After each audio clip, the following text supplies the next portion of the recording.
welcome into the Saints Insider Podcast for Wednesday, October the 16th, our second day in a row. We're on a short week, too, previewing Saints Broncos today, the Sean Payton return game, the Drew Brees Hall of Fame game. I know you guys dissected a lot on the pod yesterday about Mickey Loomis comments and kind of where the Saints are and where their defense are, and if any of this is all fixable today. We zero in on the game itself. Let's go. So let's do it. Yeah, you got fresh legs. We need some time off. You guys have some tea with honey and citrus or something like that? Yeah. You know, we're gonna power through it. Next man up mentality. Zach, you're back in the host seat today. Just got to give 110%. It's just taking it one pod at a time. Yeah, get 1% better each pod. Yeah, we'll have a post-game show tomorrow, so maybe we will need that honey citrus mint tea, Rod. I'll try to be 1/4 of the. Do your 1/4. Do my 1/4. Yeah, do your 1/4. I'll tell you who we couldn't do without, and that's Bank Plus. Saints Insider is sponsored by Bank Plus. Their banking decisions are actually made here in New Orleans by local bankers who know the community and take the time to know you. From small business to big business, home loans to bank anywhere technology, Bank Plus is here for New Orleans. Learn more at bankplus.net. Member FDIC, equal housing lender. Okay, so Saints Broncos, Thursday Night Football. I have to say this might be one of the worst time Thursday night games in the history of the New Orleans Saints. Yeah. Taking a look at the injury report, I mean, we talked about it yesterday on the pod, but it doesn't look good for the Saints in terms of who they could potentially have available. I mean, we're talking about 6-7 starters maybe missing on the offensive side of the ball. Yeah, and one of those players is your quarterback going up against a really good defense. And they're already, this is what, their third game in the span of 10 days. Yeah, this is not an ideal situation to be in. I mean, we'll see what happens, man. Crazy stuff happens all the time. I think if you were just looking at those first 7 games of the season outside of the Panthers game, like the Broncos one, where it was one you probably felt the best about, but you felt the best about that when they were playing a first team offense, not what is essentially the team they threw out there for the preseason finale. This is like that game they had a few years back when COVID riddled and they played the Dolphins. Miami. Yeah, it's the same thing. It's a primetime game, and it was Spencer Rattler's a little bit better than Ian Book, but I'm with right, you on. but it was on the rest of utterly unwatchable for the the last national time, audience. The last time the Saints played the Broncos was the Kendall Hinton game, right? I Kendall believe that Hinton is started true. at quarterback for the Broncos that because they had all the COVID It problems. was the 2020 season. Drew Lock and I can't remember who their backup was, but both had Brock Osweiler? No, he wasn't there. No, it was like all three of their Brett Rippon or some Brett Rippon. Right. Yeah. And it was Taysom Hill against Kendall Hinton at quarterback. Yep. So today we get Spencer Rattler against Bo Nix. Anyway, that's a good time to take a break. We'll take a break. We'll come back, talk Sean Payton, and dig into the matchup right after this. Ooh, I see at least 3 of them in there. 3 what? Possums, big rats, I don't know. Clarify big. You're gonna have to gut it. How much is that gonna cost? Maybe I should just move. Maybe. Is that your van? Hi, strawberry mango. Mm-hmm. Here you go. Thank you. I'll take another one. There's no better place to parlay than Caesars Sportsbook. Parlay Builder gives you all the game day action from all across the league. Multiple games, legs, and props, all in one spot. It's so quick and easy, you can keep your focus on the games and your nachos. Or if you're focusing on one game, remember, you can place your same game parlays live during the action. Caesars Sportsbook, the only sportsbook app with Caesars rewards. Okay, so Saints and Broncos. Saints actually on the look-ahead line were significant favorites in this game when people thought it'd be Derek Carr. It was a pick'em after Sunday's games. It's now Broncos -2.5. So for those who follow the betting line, all the money's been on the Broncos. The money's been on the unders, 37.5. Lots of reasons for that. And 37.5. 37.5. Wow, is that the lowest the Saints have had in a while? I want to say that game in Cleveland. I was going to say Cleveland. The freezing Cleveland would be the only cold one game was down in the low 30s. It was like 32.5 or something. How the Saints have fallen 37.5. There was topping that by themselves the first 2 weeks of the season. Now that's the game over underline. And we'll have our predictions at the end of the show, but I think They might have all gone under. 4 of the 5 of us picked under. I think I might have barely gone Wow. over. I might have zigged while everyone else zagged. But obviously, the overarching story here is the return of Sean Payton. Everything else that's going on with the Saints aside. And Jeff, you went out to Denver to talk to Payton during the preseason, a little bit about just how he's doing out there, but also about the return of this. Safe to say, no matter what he says, I think we know his personality. He's pumped to be coming back and wants to try to win this game. Yeah, I mean, he's still got a lot of friends here. He's still got a lot of friends in the organization. I mean, Mickey Loomis, the guy that hired him, Gail Benson. He's still got a residence here. He returns in the offseason regularly. So, yeah, of course he's going to want. I think the suite that he's going to have in the Dome with his wife, Skylene, is going to be packed. So, of course, he's going to want to play well here and perform well, not to mention the whole Drew Brees Hall of Fame ceremony, the guy he's linked with for his entire tenure here. And this is the kind of game that we know through history, he puts everything into and wants to win.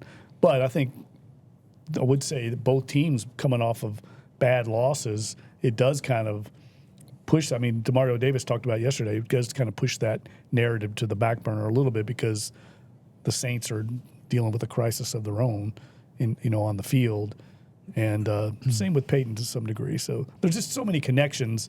What do we figure out? 18 players on the Saints roster, whether injured reserve or not, played under Payton. I think the Broncos have 8 players that played here in New Orleans, and then almost the whole coaching staff. I think 11 coaches. So there's going to be emotions going on both sidelines.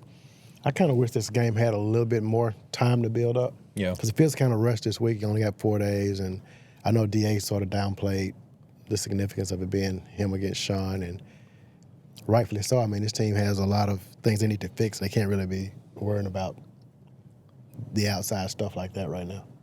No, I mean, it's almost a distraction that they can't afford to give into. That's not even, to me, it's not even a distraction. Like, they would be killed in the court of public opinion if they were waxing poetic about Sean and what this game means to him after losing 4 straight and the last loss being what it was. If they just start going up there going like, oh man, remember that time with Sean when Sean did this? People would be like, hey, we don't care. Fix your tackling, then talk about Sean Payton. Beat him and then talk about it. Yeah, I mean it's just and I imagine that'll be the case, especially if the Saints win. I imagine we'll hear plenty of stuff about Sean and his return and what it was like seeing him and all that stuff. But they understand that they're in a bad spot right now, and they need to turn things around. And they can't be spending time, on the public facing side of things, being like, oh man, that was great having him here for 15 years, wasn't it? I just think they're doing the right thing right now. Yeah, as much as it's not helping us. And yeah, we'd love for them to talk about it and feed into that story. But Jeff, you mentioned something. This is one that Payton had circled and that he really wants to win. Typically in his career, he's won those games. Now, typically in his career, he's also had a guy named Drew Brees at quarterback. Right. But you can tell he's really motivated. I mean, he finds a way to win those games. Yeah, DeMario talked about that this week and so did Darren Rizzi, coached under him. One of his great strengths as a coach is identifying weaknesses and attacking it as an offensive coach. So we know he's going to watch this game film and see some of the things the Saints did not do well and try to exploit it. But look, his team is not that talented. They got problems of their own. They're playing a rookie quarterback. Their offense is pretty beleaguered right now. They're missing their top shutdown corner. So this game's, I think, a total 50-50 coin flip. And Dennis Allen wants to win this game. And this is his mentor in a way and guy that kind of brought him in under his wing here. So, but make no mistake, I mean, Sean Payton's going to want this one bad. And it's going to be interesting to see how he reacts. I mean, think about it this way. I mean, this is a guy that for 15 years, drove into the Garage 5 parking lot and parked right there near the Saints locker room in the same spot for 15 years and now he's going to be coming in on a charter bus in the loading dock and going to the visitors' locker room. It's going to be weird for him. And then seeing all these familiar faces, it has to be emotional for him. And I'll be disappointed if, Cam Jordan and DeMario Davis don't have a little something extra for him during the game, like a little trash talk during the game. I mean, that would be a bummer to me if we didn't have a little spice to this. Do you think they're going to put like a fire alarm? It's just like kind of very softly going off in the visitors' locker room with like a hammer right next to it and just like a note that says "knock yourself out." Yeah, trolling. Yeah. There's got to be some trolling going on here. Well, That's what Sean Payton would do it. There already is some trolling going on. Yeah, it's got to be. The fact that they're wearing they're asking fans to do the blackout. Mm-hmm. That's a Sean Payton troll job because he hated that stuff. Hated the towels, hated rally towels. Yeah, so it wouldn't surprise me to see rally towels out there. They're already doing the blackout, and there's got to be some other stuff that they're just gonna like do like a little subtle knife twist. Be like, we know the stuff that irritates you. The us versus them will be interesting too. I know it's usually about the city, but I wonder if there'll be a dig in there too. I'm sure. Rod, do you think they show Sean on the big screen at any point? I was worried about that. I know Jeff had the poll about are they going to boo him, and I don't know if they really give you an opportunity to, do they ever show the visiting coach on the screen? But not usually. Right, but I think extenuating circumstances. Yeah, I think this time you may have to do it, and just it'll probably be really quick, but it'll be enough to get the fans going. I think so, and I think it'll be mixed. I mean, you'll have some cheers and you'll have some boos, but I think you will hear some boos for sure. Yeah, I think it'd also be interesting to see if we have some signs in the crowd, right? Fans. How creative Saints fans are. I mean, they're irreverent, and I guarantee you they're going to have some shots at it. Yeah, it'll be like almost like a Mardi Gras crew out there, probably. Right. It'll be fun. It's like fun. Crew de Vue for Sean Payton. Right. Yeah, Crew de Ta. They're going to have some kind of float head out there that they're going to. I mean, we were talking the other day. I was at Touchdown Club in New Orleans last week. I know you were there last night. Yeah. And someone in the crowd said they were bringing a voodoo doll. Yeah. I actually talked to that woman last night. You did? Yeah. So, I mean, there's going to be some stuff. Yeah. A Sean Payton voodoo doll? Yes. All right. Yeah. Only in New Orleans. So if the Saints' desperate situation wasn't enough and the Sean Payton return game wasn't enough, you also have at halftime, only Drew Brees going into the Saints Hall of Fame. So you have this other sort of whole storyline going on that we need to mention. And I mean, there's only so much you can do. NFL halftimes are 13 minutes long. There's only so much you can do, but that's going to be kind of an emotion-packed ceremony as well. Yeah, I think they got the Saints drum line going to come out and do a little bit of a second line celebration. Look, he's the greatest player in the history of the franchise, and I think Saints fans, because of the way the season has kind of nosedived here in the last few weeks. And look, I mean, we're 6 games in. I'm not ready to write this season off. I think they get a win Thursday night. I mean, I think they can get back in this thing. But because of what's happening right now, I do think people are a little more nostalgic about Drew Brees and what he did. And I think we'll be a little more wistful for those days because the team right now is not enjoying the success that maybe everybody thought we were going to have early on before all these injuries hit and they started losing games. Nobody's going to be thinking about air yards. Yeah, right. Yeah, remember that? Yeah, how's that working out? Nobody's going to be calling him old noodle arm or anything running off Drew. Yeah, crazy talk. No, but I mean, it'll be interesting to see. What I'm most curious about is we know Sean Payton is not going to be able to engage at all in the ceremony at halftime. So I'm interested to see if he gets a chance to go see Drew while he's here. I mean, they're probably flying in today, right? Will they get together privately tonight? Or will Sean try to peel off from game planning? I don't think that's in his MO to get over to the banquet on Thursday to see Drew get formally inducted at the Hall of Fame banquet, or is he going to get a chance to see him at all? Because he's not going to see the ceremony at halftime. He'll be in the locker room. You think it's a video tribute from Sean? The show Sean Payton video tribute. Yeah, I don't think Can't so. imagine that. Are they going to let Drew sit in on the dot meeting with Bo Nix? Yeah, like that? help him out. Yeah. You Jeff, you mentioned in your column this week, which if you're interested in that, y'all should read NOLA.com/Saints, that Drew really pushed to have this induction done this weekend. And there's a couple of reasons for that. One is he coaches his boys on weekends in California, so he wanted to be home on the weekend, and the Thursday night game allows him to do that. But also I think he wanted Payton to be in the building, even if Sean can't be at the ceremony. Yeah, and he hasn't said that publicly, but I'm sure that was a big reason why he wanted that Thursday night game. And look, a lot of people in the Saints organization wanted it that night too, but there was some pushback from some people in the organization, probably because they didn't want the Sean Payton homecoming to overshadow Drew Brees' night, if you will. And look, there's also some people in the building, I think they're still a little resentful for him during his time here. I mean, I've heard it. You know, I've definitely heard chortles from people with the Saints organization when the Broncos are losing. There's some people there that are enjoying that because he is a difficult dude, man. I mean, we've heard the legendary stories of working for Sean, working with Sean. He can be a handful. And so there's people I think that are probably internally not that happy that he's having his chance to share the spotlight with Drew. But from what I was told, Mickey Loomis intervened, said, no, we're having it that night. And thankfully, that I think it was a smart thing to do for Drew. This is Drew's night. I think so. And I think what you're hitting on, the overarching theme of these last couple of years for the Saints is there's a lot of people who say, we can do this without Payton and Brees. And so far, they haven't.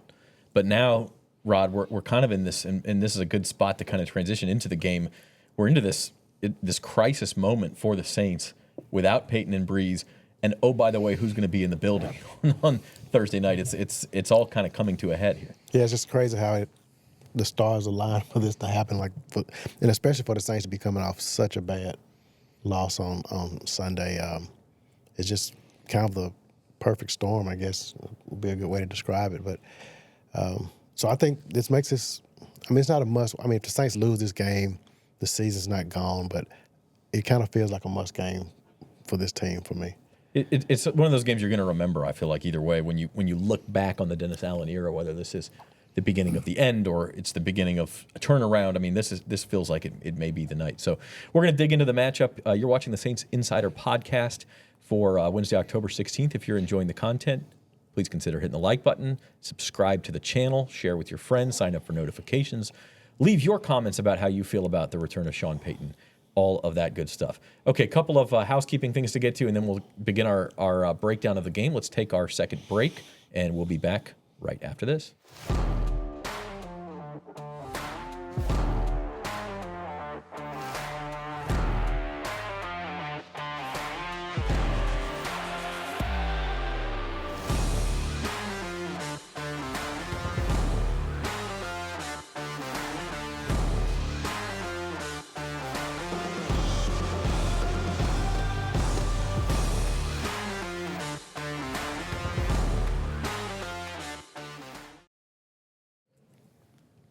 All right, back on the Saints Insider podcast. First thing we got to lead with, guys, and we're talking Wednesday morning, don't have the final injury report yet. But, Luke, this is, you mentioned it early, this team is the walking wounded, particularly on offense. Yeah, I mean, let's just go through the list. I mean, Eric McCoy's on injury reserve. He's not going to play. Cesar Ruiz has not returned to practice yet. I am almost certain that he's not going to play.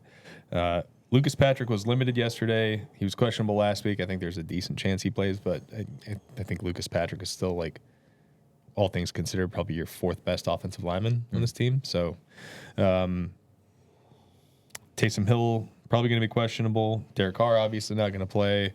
And then the two big ones, in my opinion, their top two receivers. I think I'd be surprised if either of those guys plays. Chris Olave's had his fourth concussion in his last 5 football seasons. Rashid Shaheed has a concerning knee injury. I mean, you look at this offense that could be potentially trotting out there. They could be rolling out 3 out of their opening day starters. Yeah, and 4. Kamara, Foster Moreau, Talifuaga, and Trevor Penning. And I mean, they're doing it against a really, really good defense. I don't care if Patrick Surtain plays or not. Obviously, like, he's a huge player for them. But that defense is not just Patrick Surtain. They're really good. Yeah, it's really concerning. Patrick Surtain also in concussion protocol, as is Chris Olave, and even leaving aside the 4 concussions, or is it 5 concussions in 4 years? 4 and 5. 4 and 5 5 years. seasons. Even leaving that aside, I don't actually think it's possible to get through concussion protocol by a Right. Thursday game. I don't think so. Because The you need a day process for is- each step. Right. So I don't even think it's possible. I mean, those guys haven't technically been ruled out, but I don't think Olave or Surtain is going to play. But, we talk about Olave and Shaheed. I don't know, Rod, like, people don't want to hear injuries as excuses, but when you're starting your backup quarterback behind a backup interior offensive line, in some cases third string, without his top 2 receivers, what can you reasonably expect? If this was Sean Payton coaching his team, I mean, I think you would want to try to run the ball, but this team can't even do that. I mean, DA would probably try to do the same thing, but this team can't run the ball. I mean, we've seen that the past few weeks, so I don't really know what the solution is. I think you'll see a lot of usage of the tight ends. Maybe you hope you get a good game out of Juwan and on Foster Moreau. And, if that happens, that might alleviate some of that. But I think without those 2 receivers, and you're also losing a good return specialist in Shaheed, that is just a lot of things that aren't going to work for this offense tomorrow. I don't think they're going to do this. But I think in these sorts of scenarios, you have to just get creative and just throw some wacky stuff out there. Like I wouldn't mind seeing them like just play a bunch of Kendra Miller and running back and let Alvin Kamara run a bunch of routes out of the slot and give him some jet sweeps out of the slot and stuff like that. I don't think they're going to do that. It's not based off of anything I'm seeing in practice or anything, but they've got serious problems in terms of just like skill position players who are healthy for this game. Yeah. And I think Alvin is clearly this team's best offensive playmaker who's healthy right now. And I don't think the answer is to just like give him a bunch of inside outside zones for this game. You got to try to get him in positions where he can make plays with the ball in his hands. And Sean Payton's going to be prepared for that, though. I mean, Jeff was just talking about how he kind of hones in on a team's weakness, and he knows what the Saints are going to be. He knows what their weaknesses are going to be. Starting wide receivers, most likely Bub Means and Mason Tipton. And Cedric Wilson. And Cedric Wilson's in there too. On that note, today's transaction segment is proudly sponsored by Associated Grocers. Join our team and help support the success of local independent retail grocers. Apply today for available positions at Associated Grocers. The Saints did make a move for a wide receiver. They signed Dante Pettis. Probably not active tomorrow night. I don't know. I'd probably expect to see him out there. Let's think about the other. The 3 we just mentioned: Bub Means, Mason Tipton, and Cedric Wilson. They'll call Equinemius St. Brown up from the practice squad probably. That's 4. Probably have a 5th wide receiver Luke up Johnson. for game day. Well, you don't want me playing wide receiver. And Pettis' return skills too. So Pettis has some return skills. He's had some success as a receiver in his career when he's been healthy, but he's been in the NFL for 6 seasons, and he hasn't been healthy for most of them. So I think this feels like a game where, man, you got to empty the bag, right? Like has any of these receivers been a former quarterback or something? Throw a pass, have Alvin throw a halfback option pass. I mean, I think they've got to do something to create something offensively, because I don't think they're just going to line up and run it right on the Broncos defense. And I think they're going to need maybe special teams to trick play there or get a defensive turnover. They've got to get aggressive in everything else because they're just so outmanned right now offensively.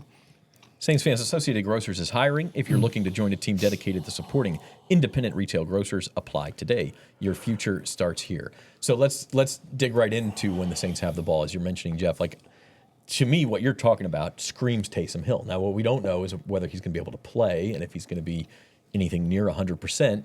But it just feels like one of those games where if you could get him involved and maybe pop a trick play for a big gain, that could decide this thing. Yeah, I don't know what's going to happen with him. He's obviously been in the offense a lot, so he is a guy that probably doesn't even need to practice much, but he didn't practice, right? Yeah, he was limited. We just didn't see him. We didn't see him during the media viewing portion. I mean, I'll be surprised if he plays, but they need him desperately. I think if he plays, suddenly some things open up a little bit. But do you risk it long term? I don't know. They tend to lean toward the conservative side, getting these guys out there. I had been told actually before the last game that they were going to wait, let him get that full week of recovery going to LA, but desperate times call for desperate measures sometimes.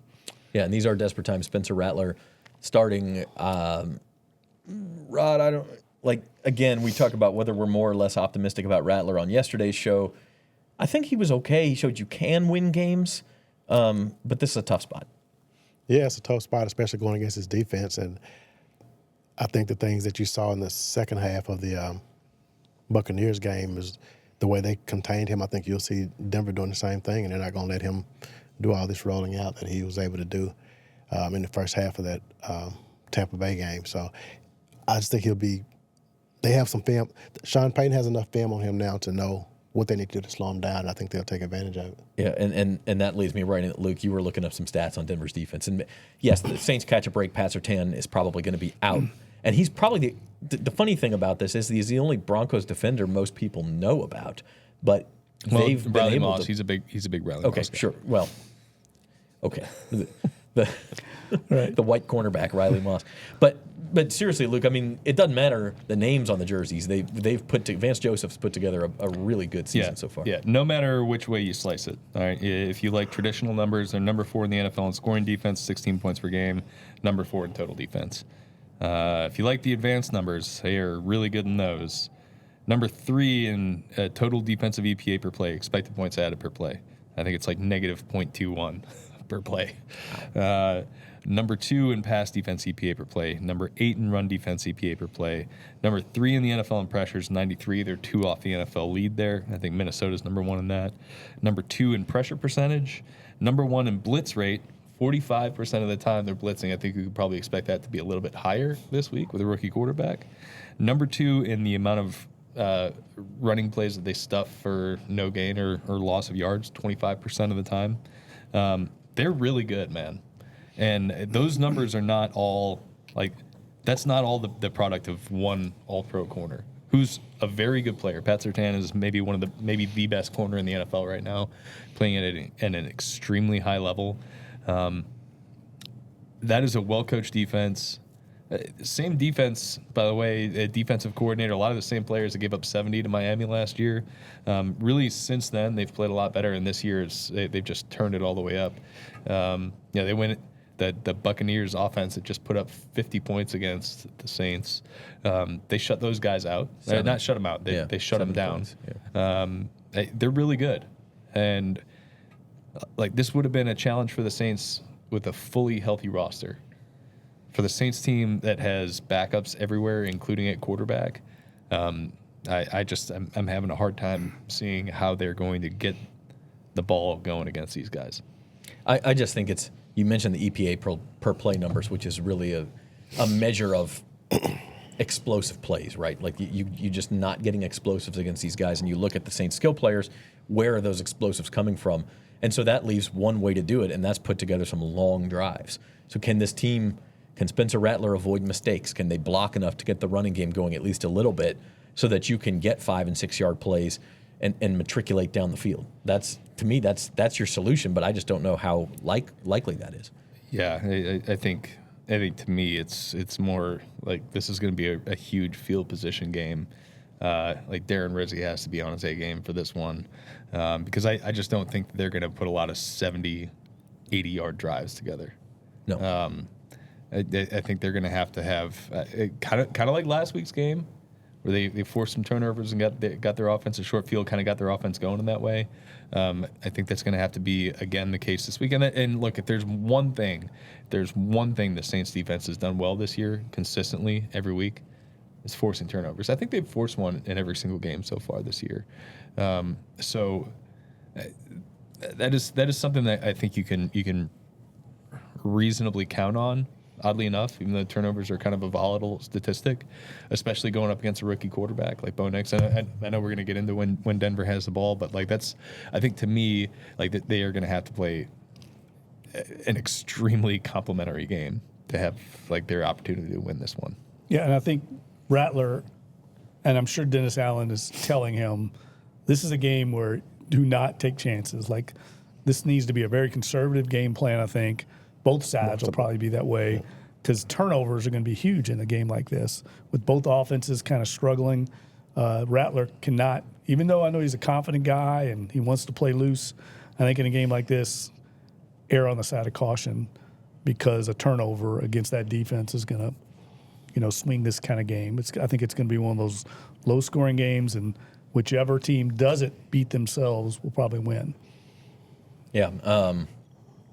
Anything to add, Rod? When the Saints have the ball, it's a bleak situation. Yeah, and I was looking up some numbers on Denver. I mean, they just don't give up big plays. I think they've given up one 40-yard pass and maybe one 40-yard run this season, but they're like at the top of the league in that category. So you are going to have to just slowly get down the field, and I just don't know if they're going to be able to do it because they can't run the ball.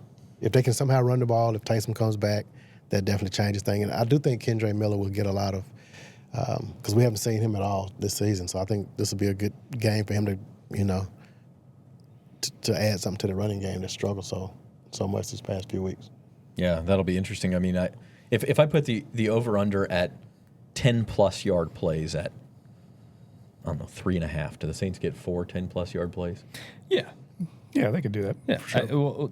I mean, 10-plus yard passing plays, I think, are a dime a dozen. Even with this collection of skill positions, if they don't get more than 4, it is going to be a really, really, really rough watch. I think Rattler definitely has to use his legs a lot in this game. He's got to be mobile. He's got to scramble for some first downs. I know Denver's going to try and combat that, but you can still make things happen with your legs. I mean, both quarterbacks. Nix is like that too. He's a lot more mobile than people think. But I think Rattler, that's the one thing that I think gives hope is his ability to buy time. We saw it against the Bucs when he was able to get outside of containment. He can make things happen. He's got a really quick release. I think a really good feel for the pressure too. And that's kind of innate. So we'll see if he can make some things happen, make some magic. Proprioception. A great word. Just great word. Proprioception. Not proprioception. Proprioception is just I'm stumbling on it every time. Clint Kubiak nailed it first take. Good Amazing. for him. Smart guy.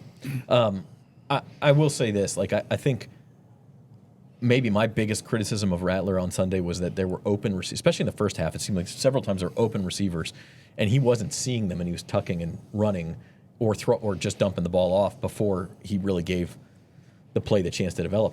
Maybe against Denver, a defense is so good that those aren't going to be there. Maybe it's better that he's able to just, okay, I'm going to go pick up 6 yards here, and we'll keep the sticks moving. I guess I'm not trying to spin that as a positive, but it does seem like something that he could do. Yeah, I'm not going to judge him too harshly on those. First career start. I'm sure that they pointed that stuff out on film this week and said hey, next time that's there, look for it.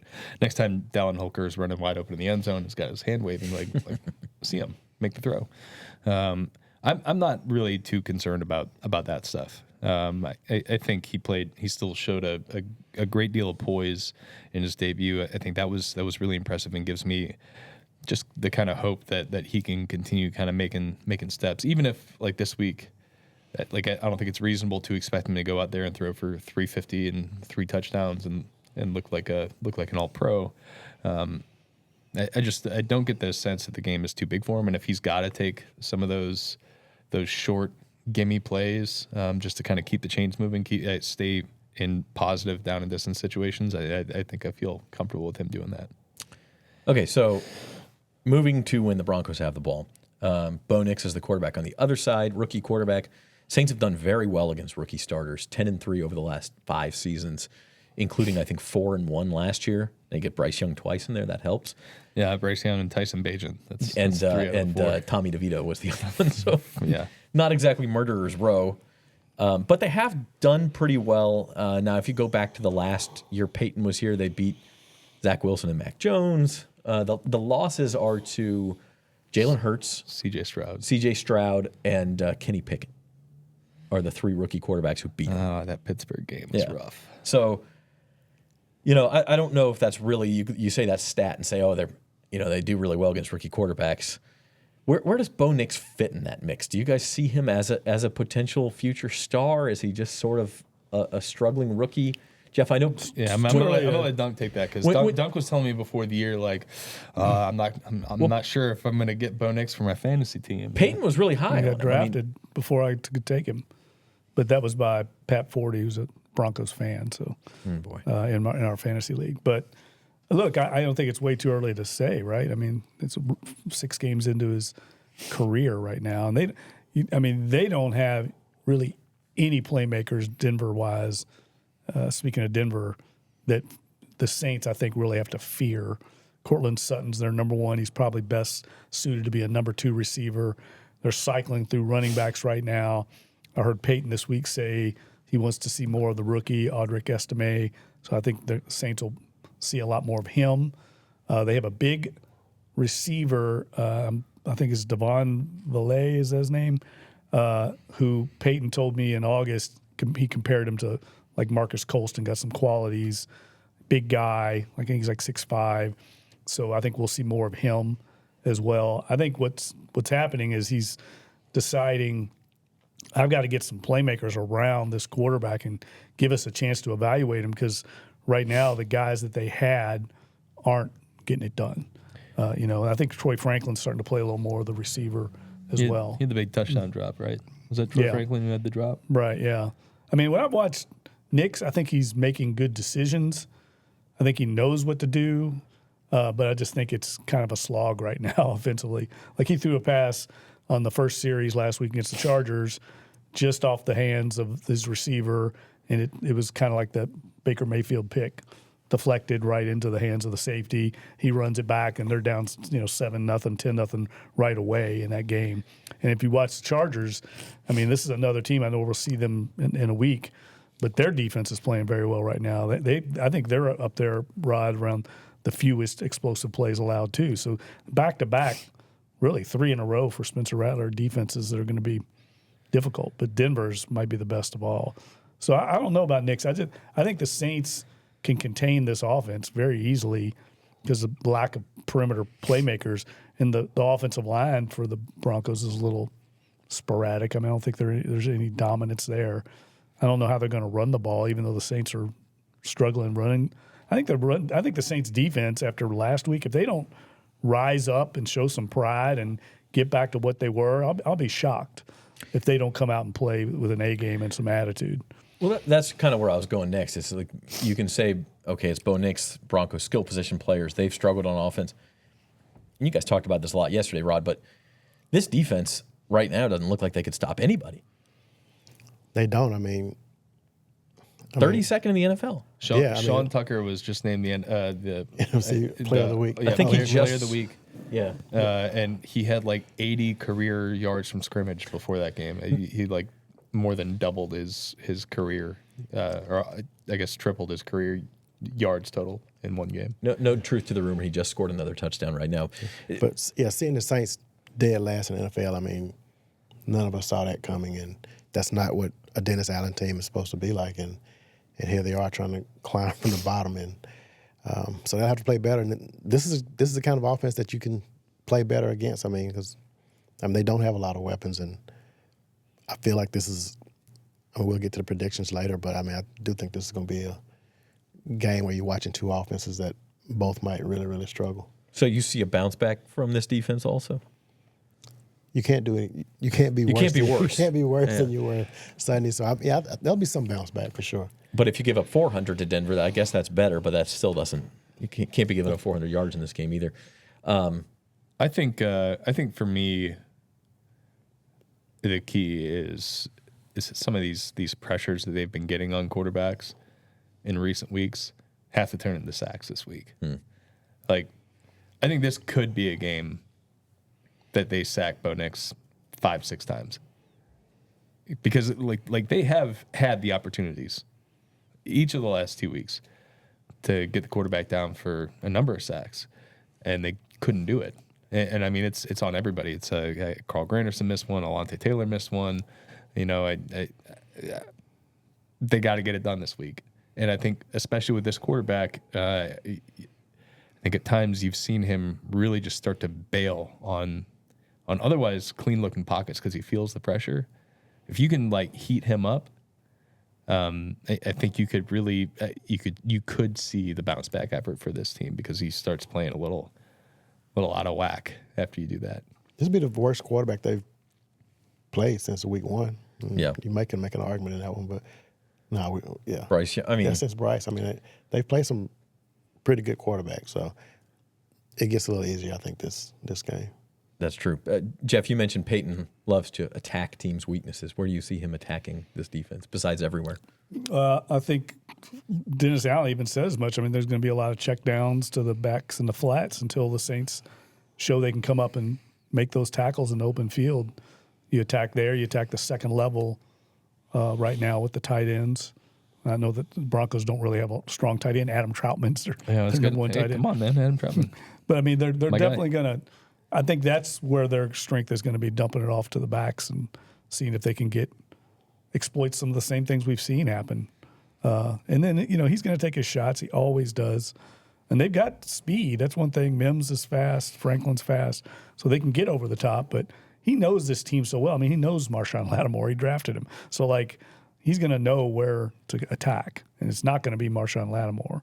I think we all know he's going to go after Adebo until he proves otherwise. You know, and look, Taylor's struggling a little bit, but I think Alante Taylor's a good player. I think his biggest problem is sometimes he's just out of control. But he plays passionately and gets after people. So maybe they try to exploit that, you know, over aggressiveness. They're big. Payton has always been big on the double move type moves, so maybe they try and take advantage of that. But I think they're going to struggle to move the ball on this defense. That's just my opinion. Okay, let's put it all together. Keys to the game. When was the last time the Saints lost 5 games in a row? Sean Was this a couple years ago? 2021. Oh, I thought that was only 4. They did lose 5. Yeah. Okay. That's 5. Okay. But So, only this is only Trevor the, Siemian time, right? yeah, it was only the third time since 06, since Brees and Payton came on, that they've lost 4 in a row. They lost 5 in a row in 2021, is that right? And then I think it was 07 or 08, they lost 4. So this would be only the second 5-game losing streak. So what do the Saints need to do to prevent that? We've probably mentioned them all, but if you had to boil it down to one key, Luke, I know you went with sack rate. Is that where you're going? Yeah, and I think that's just like that's part of the overall thing where, I mean, look, if they're going to win this game, the defense has to show up and be the defense that we all thought they were going to be and better. Like they need to take whatever happened last week and add that as much fuel as they possibly can to the fire to get this turned around, because you know who's not dealing with a ton of injuries right now? It's the defense. Yeah, Like they're going to have Warner, and they're going to have most of Will their Harris. starting defense and out Will there. Harris. Yeah.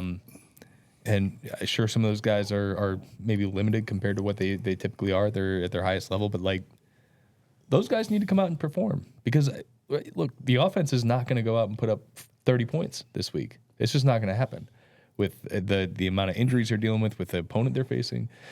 So they need this defense to get home on sacks, and they need them to make Bo Nix make some mistakes and then capitalize on those mistakes. They need to give the offense some short fields and make this a low scoring game that they can go out and win.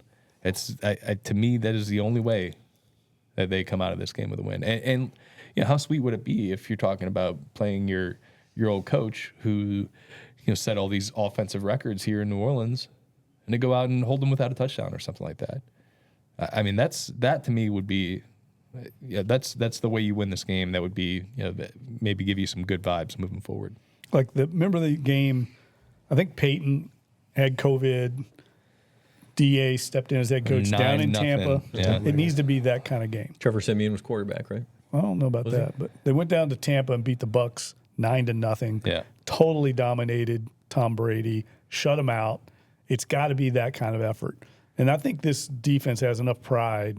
Guys like DeMario Davis, Cam Jordan, I mean, those guys are your leaders. Ty Matthews going to play. They've got to rally the troops and have that kind of effort where, field goals will win a game like this. And otherwise, I don't see how they can win. They're definitely, Luke's spot on. I mean, they're not going to score in the 30s on this defense unless we see a bunch of special teams, turnovers take away and things turnovers like out. that, yeah. It's just not going to happen. So it's got to be that kind of effort. And I expect them to play like with that. I mean, they're going to look across the sideline and see that guy that a lot of them played for, and they're going to want to stick it to him because they know he's going to want to stick it to them. There's going to be extra motivation. Rod? Yeah, I mean, I think we're all in agreement that the defense is going to have to win this game for the Saints. And I mean, last week they were able to force some turnovers, and Bo Nix turns the ball over. I mean, he's thrown 5 picks this season. So they just got to take advantage of them because, again, I don't think this offense can just drive up and down the field on this team. So they're going to have to get some short fields and score. Getting out to a lead is always important, but it seems like neither one of these teams can afford to play from behind. I know we just saw the Saints magically erase this 17-0 deficit in like 5 minutes last week, but that's not normal. And I think the Broncos, they fell behind the Chargers last week, and it seemed like Nix was pressing. They did erase. You're down to the Jets like 6-0 and came back and won, but that was if you can fluky game. If you can get out to any sort of a lead, especially more than a 7-point lead, it just feels like you put the Broncos in chase mode and things become so much easier. So, and then the crowd. Unless you're just missing every other tackle again this week, which that's. I mean, we've talked about that a lot, but man, if they go out a 5th straight game and can't tackle. What are we even doing here? The thing that occurred to me with that is that they had 15 missed tackles, and I would guess half of those came on 2 plays, maybe 3.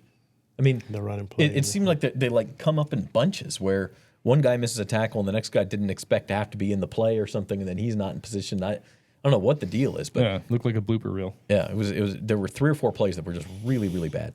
Okay, our predictions here on the Saints Insider for Denver at New Orleans tomorrow night at the Superdome.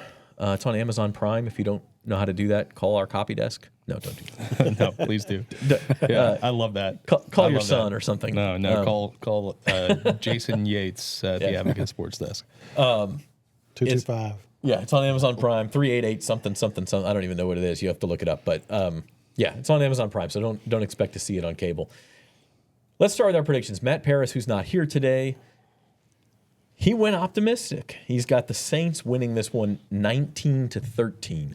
Sounds like the kind of game we think they may need to win. That sounds like 4 field goals to me and just kind of shutting down the Denver offense. So if the Saints win, it may look a lot like that. Matthew has 19-13 Saints. Rod, what say you? I went 20-17 Broncos, and I have Will Lutz kicking the game winner. Ooh. Whoa. We're going to talk about the Will Lutz revenge game. Will Lutz revenge game. I mean, he would have trading revenge. camp. That is a legitimate. That is a legitimate thing. I'm sure that he wants to stick it to the Saints. Yeah, he's not happy about how his they traded him. Yeah, they traded him to keep Blake Grupe, who's been okay. Grupe's been fine. He's been fine. He's been this solid. year, especially. Lutz has only missed 1 field goal. That was the one in New York. So which is it's a nightmare to kick in that stadium. It was a 50-yarder, but he's 13 or 14, I think, this season. So. Right. He's really bounced back from that rough season he had off of injury. Yeah, but I think probably the change of scenery did him some good because he was he didn't seem like he was in a very good mental spot before the Saints traded him. I'm glad you brought that up though. The Will Lutz revenge game. We got to look at it. That beats the one we were joking about earlier, the A.T. Perry revenge game. Adam Troutman revenge game. Calvin Throckmorton. Malcolm Roach. Revenge game. Michael Burton. What about the Michael Burton revenge You like saying that word, don't you? Throckmorton. Yeah, it's a great name. All right, so let me give you my pick. I'm picking. No, you're last. Hold on. We got graphics here. We got to keep them in order. I'm gonna go next. Cut that, Norm. I'm similar to Rod. I got 23-17 Broncos. I just don't trust this defense to stay on it the whole game. I think they give up a couple of big plays, and that makes the difference. And I went over the total, and I'm the only one of us who did. I guess just to be different because I don't really know that they can get to 40. But you were different on that Panthers playoff pick too. I like that. Also, I like you don't respond to groupthink. You're out there on your own. That's right. Yeah, like somebody else who hasn't responded to groupthink the last couple of weeks. It's turned out really well.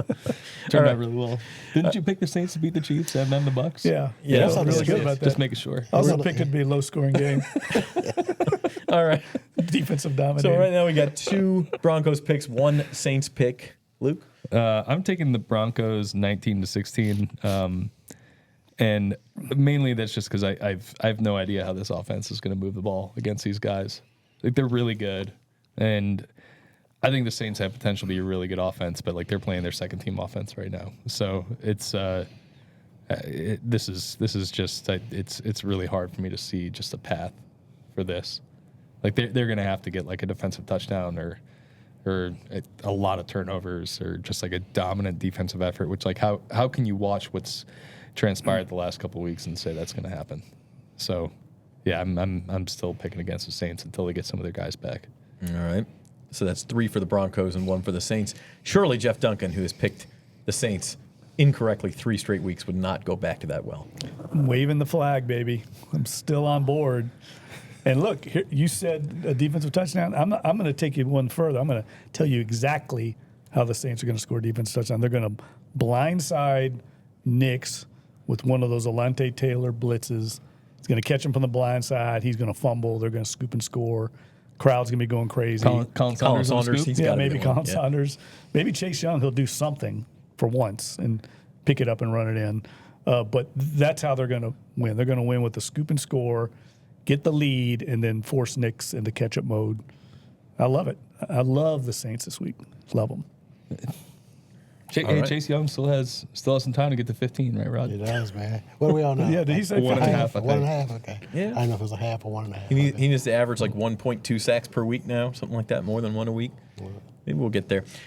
In all seriousness, it'd be a huge win for the Saints, in my opinion, because There's such a huge difference between 3 and 4 and 2 and 5. huge difference. You get good feelings kind of going into this mini bye week, and then if you're 3 and 4, healthy.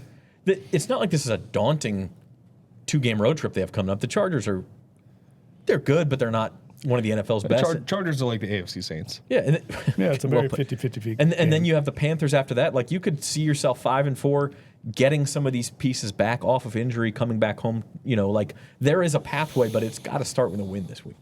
Yeah, it absolutely does. And if it's a loss this week, I mean, like, I don't want to be like the person who's piling on Dennis Allen, but like,